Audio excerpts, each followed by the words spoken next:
Сжигаем мусор на даче. Выглядит это примерно так. Собакин, не подходи, а то превратишься в шашлык.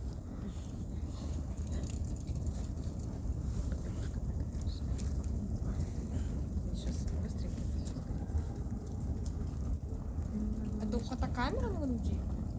Нет, это... Нет, это адресный, там номер телефона и имя. Если вдруг потеряется. Россия! Эля, Страшно. Эля, иди сюда. Кот пришел тоже на шашлык вам. Загнала домой, говорит, иди. Да. Ну как? Классно?